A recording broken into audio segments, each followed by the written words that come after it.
so tired of fighting. I'm so tired of being wrong. I hate to see you cry. I wish that I could right my wrongs and make it about us again. Me and that girl ain't nothing more than friends. Tonight I'm gonna make you forget all about it. Tonight I'm gonna make you forget all about it. That night between us, it keeps me up. I can't stop thinking about it. I tell her nothing's wrong, this can't go on. I'm done with all this sneaking around. I can't wait. I'm so tired of hiding. I know you're tired of sleeping alone. You always think I'm lying. I say I'm working hard and never come home and make it about us again. Me and that girl ain't nothing more than friends. Tonight I'm gonna make you forget all about it. Tonight I'm gonna make you forget all about it. That night between us, it keeps me up. I can't stop thinking about it. I tell her nothing's wrong, this can't go on. I'm done with all the sneaking around. I can't wait.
I'm so tired of fighting, and I'm so tired of being wrong.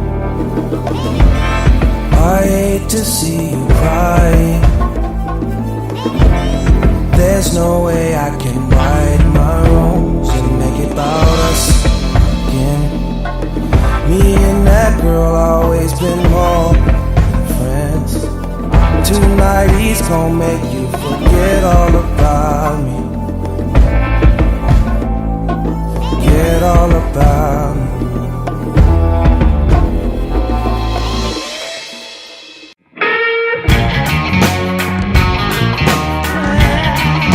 Listen, listen, listen, listen. Hey, this is John Javier. You're listening to my listen. Well, it's hard out there for me. It's cold out on them streets. But the world is my buffet, child, and I'm just looking to eat. I ain't got no ill intention, I ain't trying to compete. But the world is my buffet, child, and I'm just looking to eat and feed the babies. Oh, gotta feed the babies now, yeah. So come on, brothers and sisters, it's the same path we want.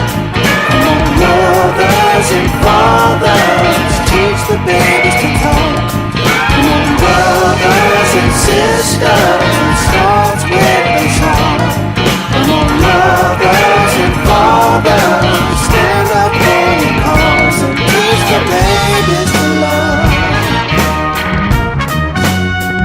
How to teach the babies to love.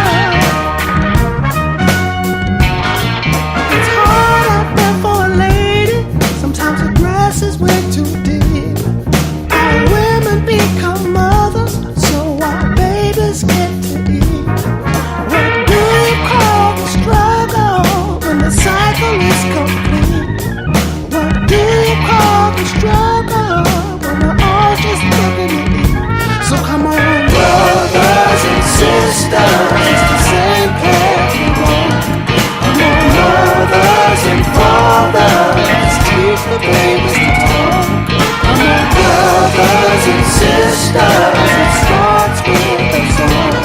Come on, mothers and fathers, stand up for your cause and teach the babies to love. Oh, gotta teach the babies to love. Oh, listen now, brothers, sisters, mother,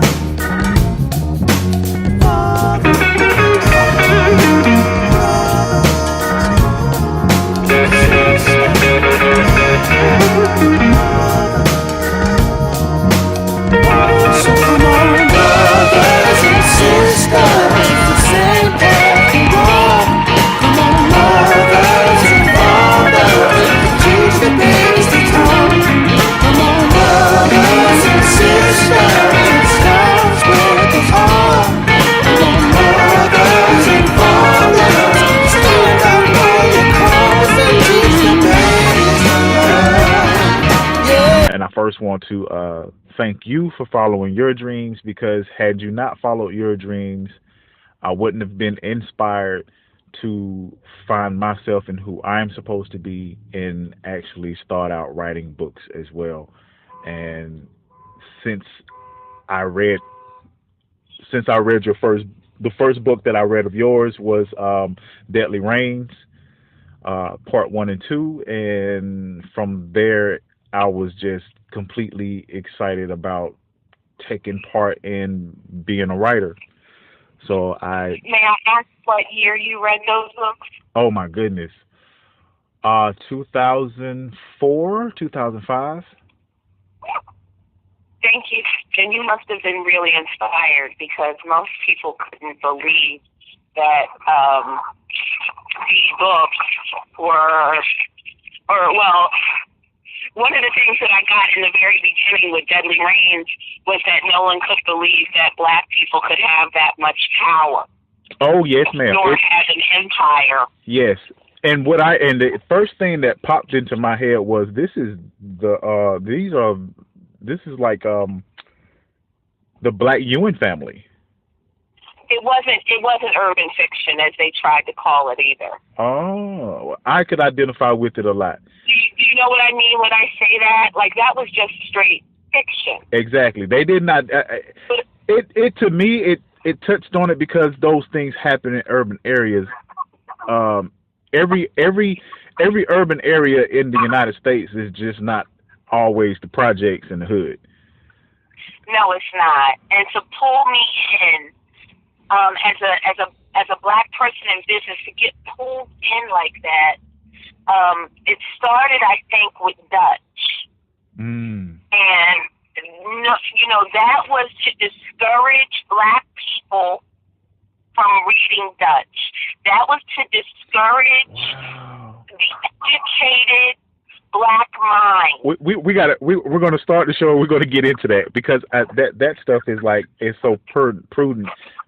It's just disgusting. It's just so disgusting. I tell you. I'm here to tell you.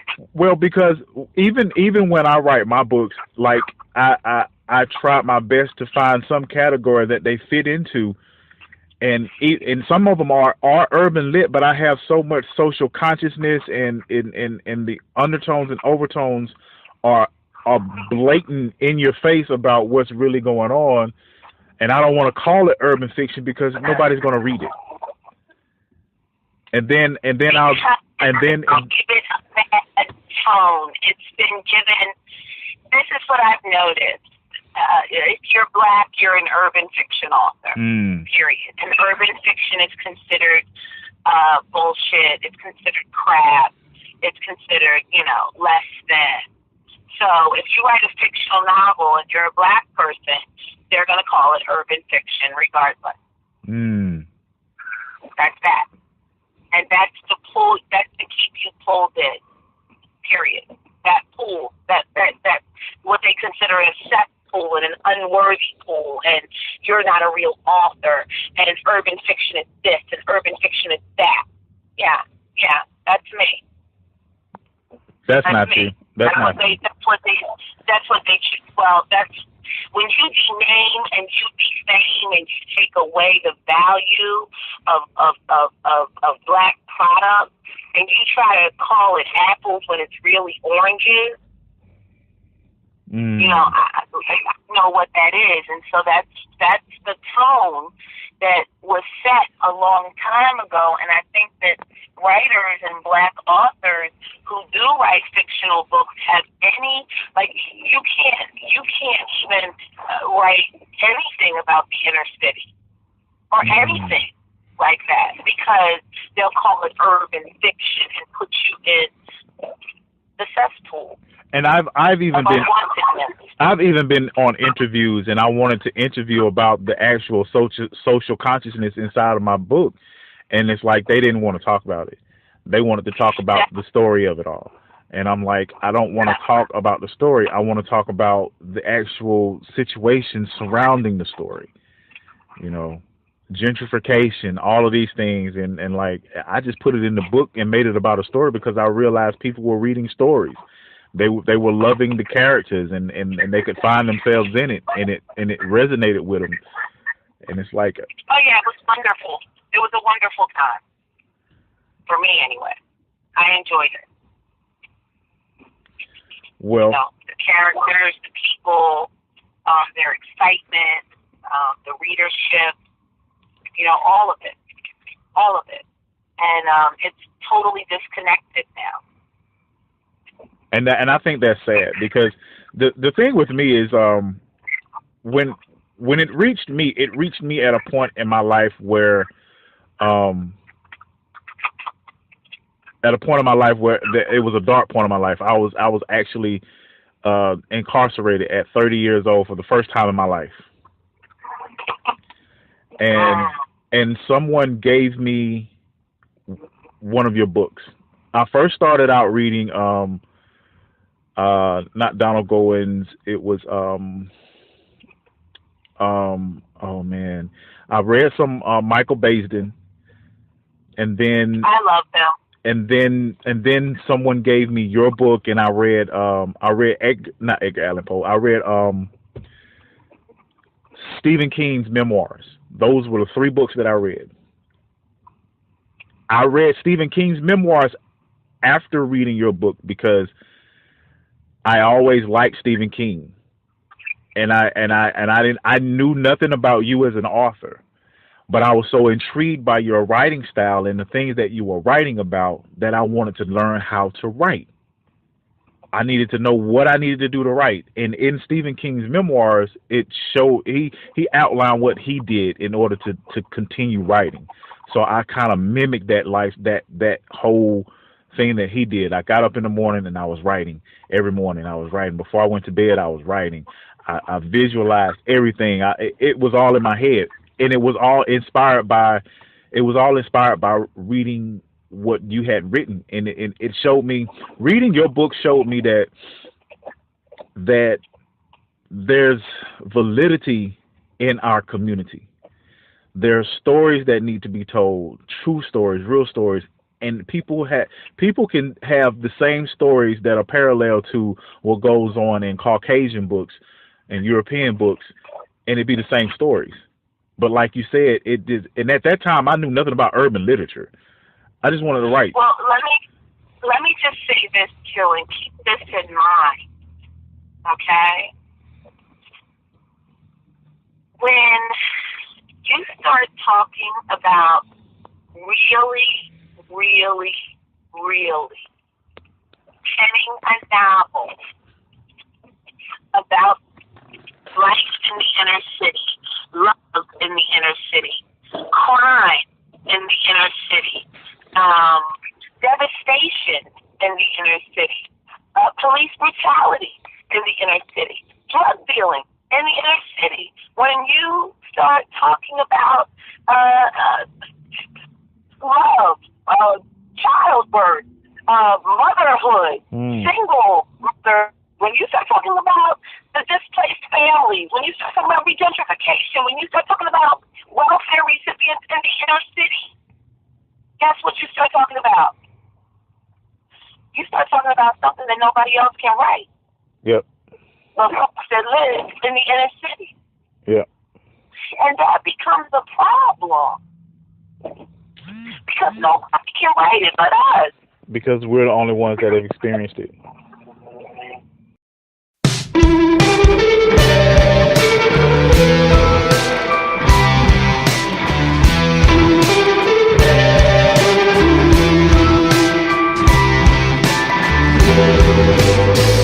I walk alone because alone will say I'm sorry. It's not your fault. I move in darkness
for some kind of way to pay you back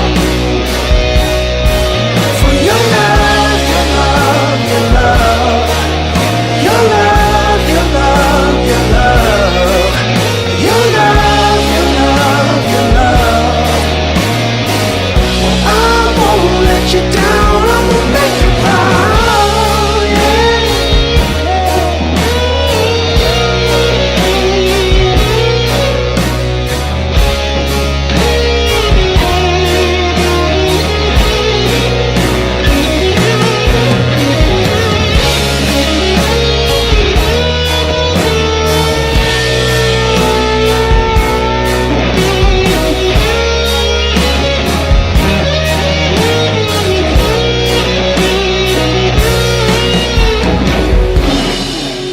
I don't wanna let you down. Oh, I only wanna make you proud. Yeah,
you say I owe you nothing.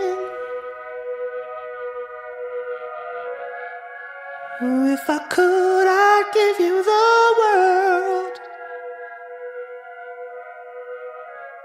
You made something from nothing.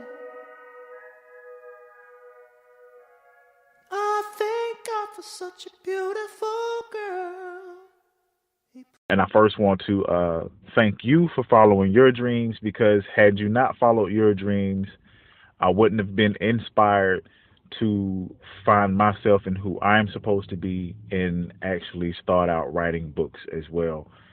As an African American woman in business, I have learned that I am not entitled, and I have accepted that.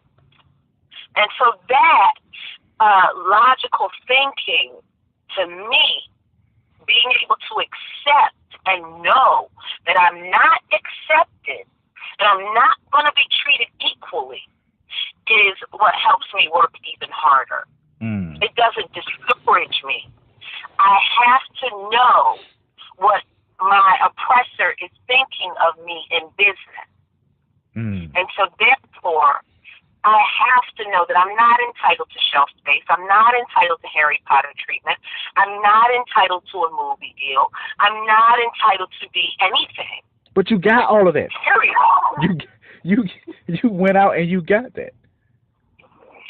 That's because, as with anyone who does something first, you will slip through the cracks. I got you.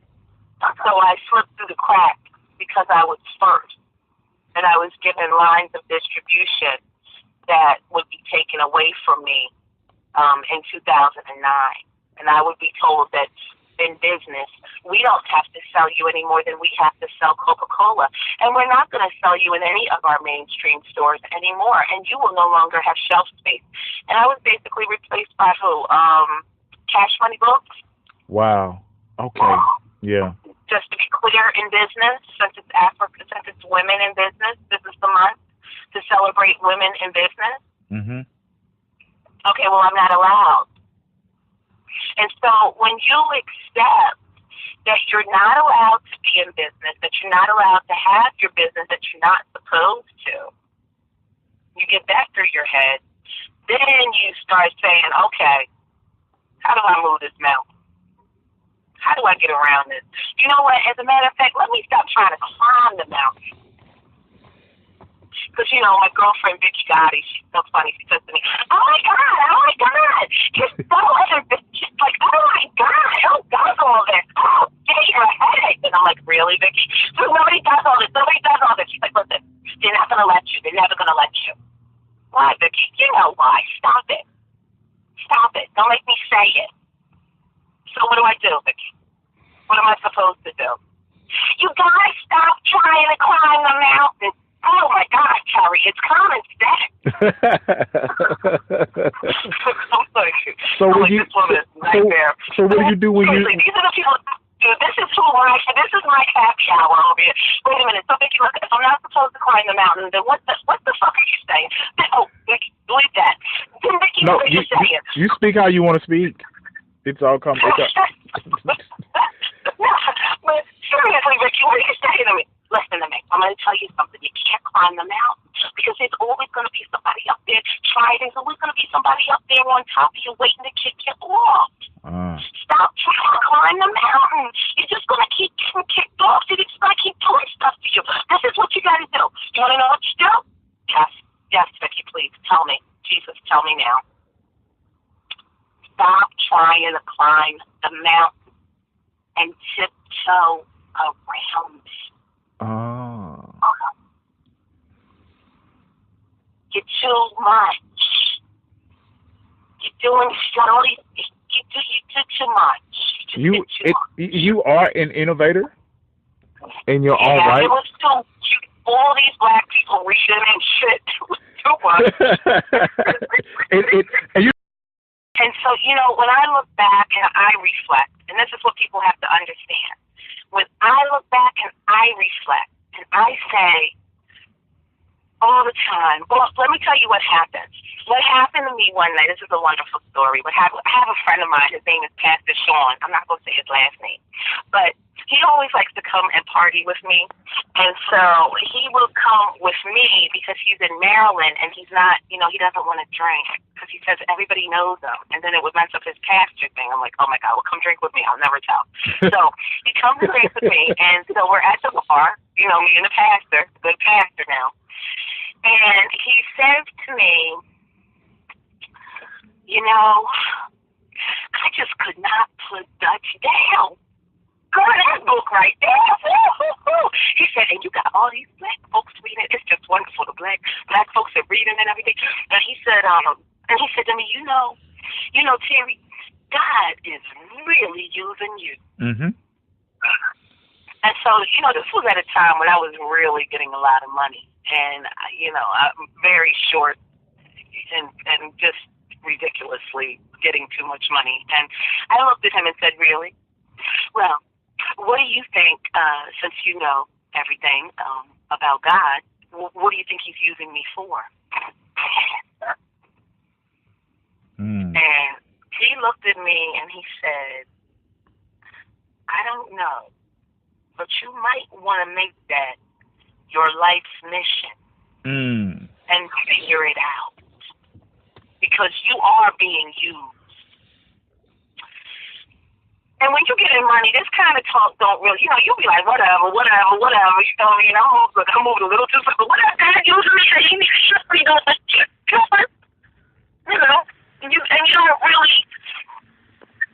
pay attention to it. But I gotta tell you, in hindsight, and this was probably said to me, God, maybe close to 10 years ago. And when I look back on him saying that to me, and I look back and I say, what was the purpose? What was all of that for? All of that I did and accomplished, and what was it really for? And when I walk down the street and these people come up to me, especially these men, and they say, Miss Woods, excuse me, Miss Woods, I just want to, this is the way they talk to me. I'm like, excuse me, ma'am, Miss Woods. I'm like, you know what? Do I look that old? I don't even look old. Like, why is he calling me? You gotta talk to to me like that for? Yo, I'm thinking he coming over and she gotta get my number or something. No, ma'am. I just want to let you know, you saved my life, man. I was when I read your book, man. You just don't know what you did for me, Miss Woods. You just don't know what you did for me. You saved me. You saved a lot of men in jail, Miss Woods. You kept our minds right. Mm-hmm. You took me back to the streets and back home. Yeah. You kept my mind right. You understand what you did for us, Miss Woods? You understand what you did for me, man? I love you, man. You're a legend. I'm just trying to do my little Texas Star first thing in the morning, get my little deli meal or something, and a little egg sandwich, and keep it moving. But you get bombarded with that. I hear it a lot. I hear thank you a lot from black men who were incarcerated, and I sort of think that that's what God, He wanted me to save them mentally. Because they said I saved them, so maybe that was God's purpose. I don't know. I'm getting older now, and people don't understand. I wrote True to the Game 25 years ago. Oh. See, I'm like this is 25. I have 22. I have 21 published novels, fiction novels. Now I have 6 children's books, and I also have 4 novels that I never published, fiction novels. And so, we're talking about a collection now of about 30 books. Mm-hmm. We're talking a collection of 20 titles that were in constant rotation, constantly loved, and the True to the Game series, the Dutch series, the Deadly Rain series, Angel. People, those were my best sellers for years, and we're talking. I sold over 1 million books out the trunk of my car.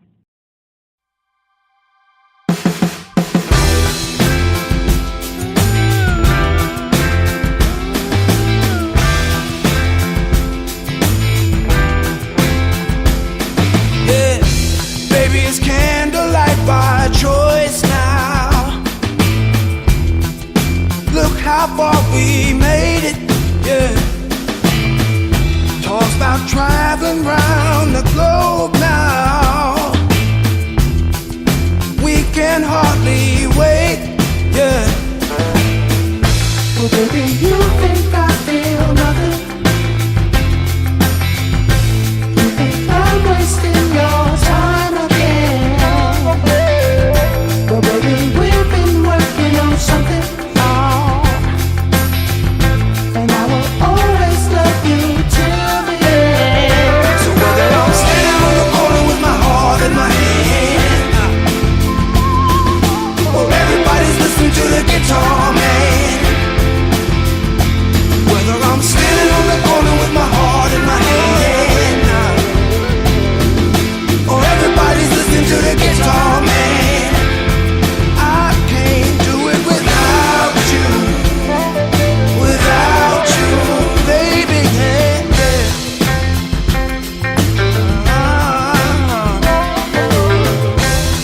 Stamps in my blue book now. Baby, we made it, yeah. I'm sorry I can't take you now. I know how much you hate it, yeah, yeah. Well, baby, you think I feel nothing? 'Cause I'm drinking with my boys again. Well, baby, we've been working on something, and I will always love you till the end. So whether I'm standing on the corner with my heart in my hand, or everybody's listening to the guitar man, whether I'm standing on the corner with my heart in my hand, babe,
This is John Javier, and you're listening to Minding Our Business on 101.9 Interstate Live.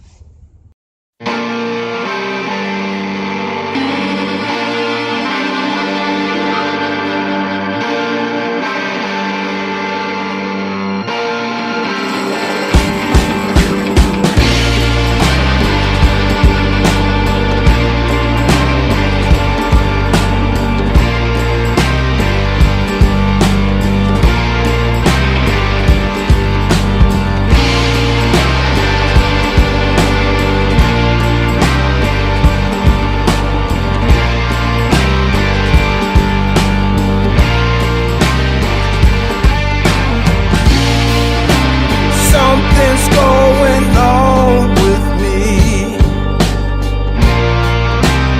I'm not who I used to be. No. Reached the point where darkness is my comfort zone. I know it's not what you came here for. So fly like an eagle. Beautiful and free, girl, 'cause I'm better off on my own. Go save your soul. You don't wanna go where I go. I'm just a low down rolling stone, barely hanging on. I'm just a low down rolling stone. I'm barely hanging on. Please help me ease my mind. Please help me ease my mind. Temptation got a hold of me. I'm not where I'm supposed to be. You're only here for the thrill. It's not where you belong. I know I'm no one you can depend on. So fly like an eagle. Go be beautiful and free, girl, 'cause I'm better off on my own. Go save your soul. You don't wanna go where I go. I'm just a low down rolling stone. I'm better off on my own. Go save your soul. You don't wanna go where I go. I'm just a low down rolling stone, barely hanging on it. There you go when the eyes again. There you go in the clouds again. There you go making rounds again. And I'm only gonna bring you down, so I'm better off on my own. Go save your soul. You don't wanna go where I go.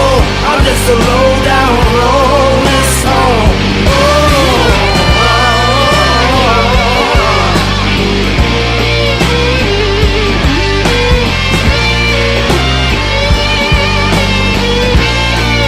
You don't wanna go where I go, baby, no.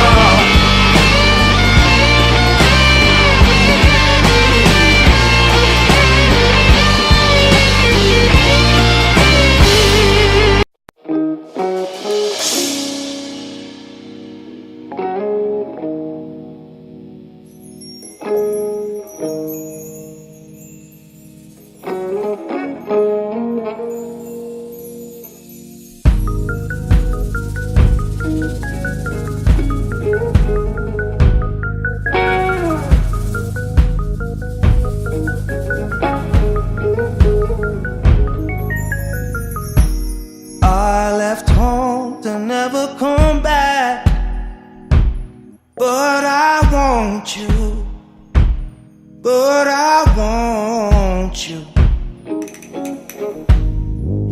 persuasion brought me back. 'Cause I want you.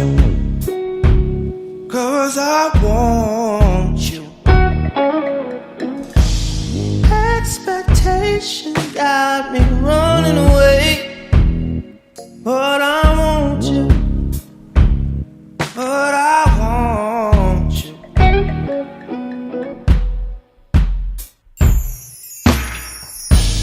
You're the one that gave me life. We were bonded by my bondage. Makes me terrified to change, But I just wanted to be honest, yeah. So I got my eyes on you, no turning back. Lock and loaded, I'm gonna lay you down. I got my eyes on you, no turning back.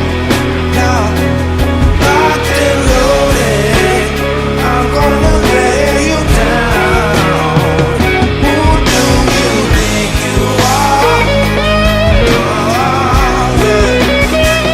Who do you think you are?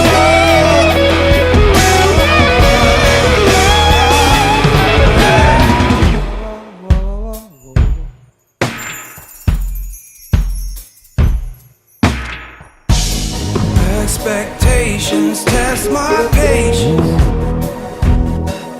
but I love you and I trust you. Setbacks and failures used to put me to shame, but I come through. I always come through. exploitation Wants me to be the same. I don't want to. No, I don't want to. Who do you think you are? Who do you think you are? I got my eyes on you, no turning back. Locked and loaded, I'm gonna take you down. I got my eyes on you, no turning back. Locked and loaded, I'm gonna take you down. Who do you think you are? Yeah.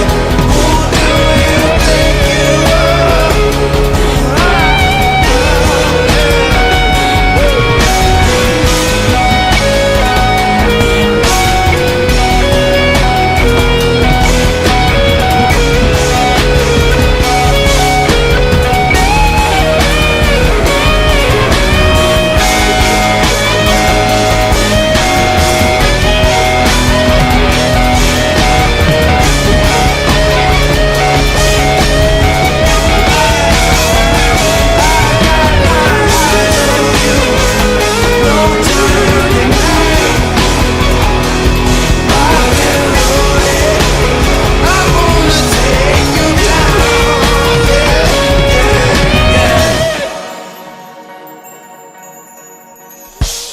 I left home to never come back, but I want you, but I want you.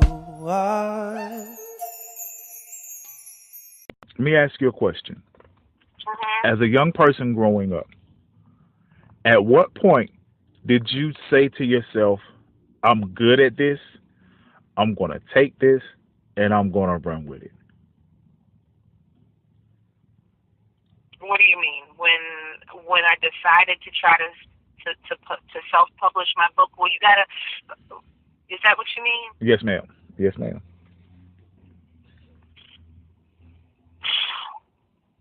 I had written the book in 1993, I got a copy written. Mm-hmm. I tried to get published, but nobody would publish me. I even sent it to Holloway House, which was Donald Goines' publisher. They turned me down. And so I was in a relationship that was very toxic, looking back.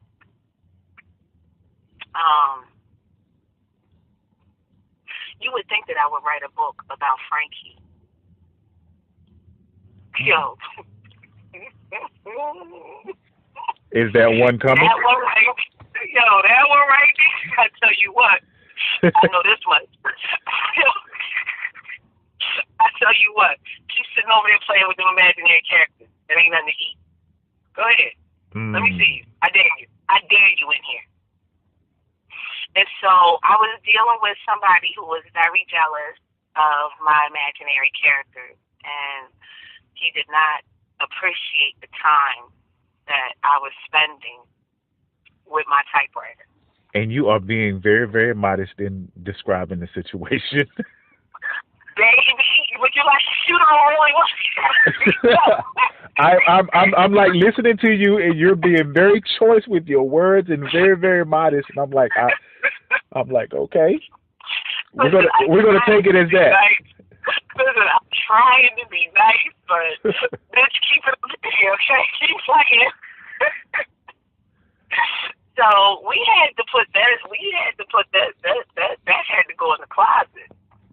That went in the closet from, I would say, 94, 95 to 98.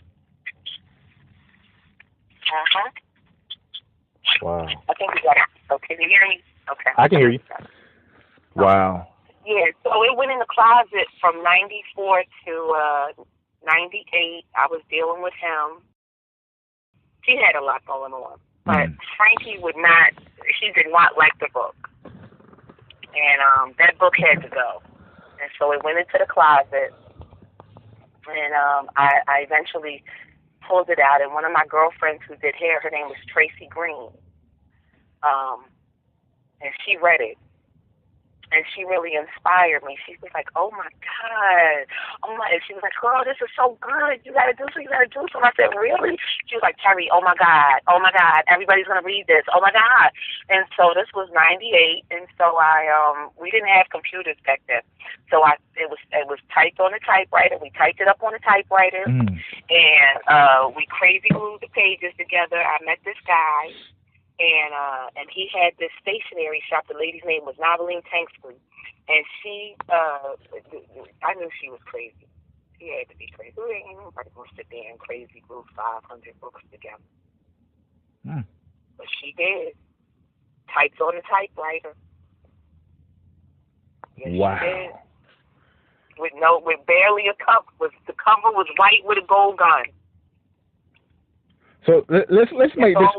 That's all we had. Let's make this clear. This is before Kindle. This is before computers. You couldn't just send your PDF file into the publisher. They run it off.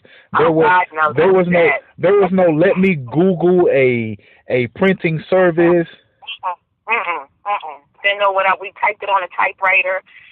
Crazy glued it with with hard cover. She made a cover for me with, she was a graphic company. She did stationery and letterhead. Your hustle was different. That was different. It was literally, I had 500. She did 500 books. She charged me, I think Brian paid her close to $5,000. Woo. She charged like $9 a book, $4,500. So I sold it for $20. Yeah. I sold it for $20 on the streets of Philly.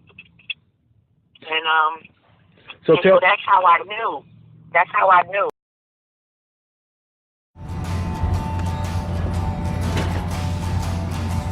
Hey, this is John Javier, and you're listening to Minding Our Business on 101.9 Interstate Live.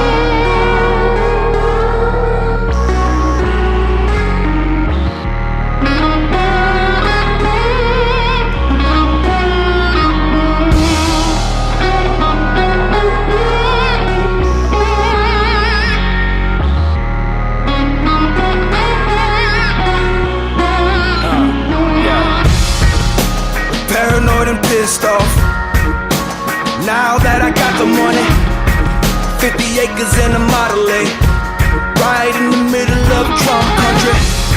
I told you there goes a neighborhood. Now Mr. Williams ain't so funny. I see you looking out your window. Can't wait to call the police on me. When I know you think I'm up to something, I'm just eating, I was still hungry. And this is mine, now legit, I ain't leaving and you can't take it from me. I remember when you used to tell me, nigga run, go back where you come from.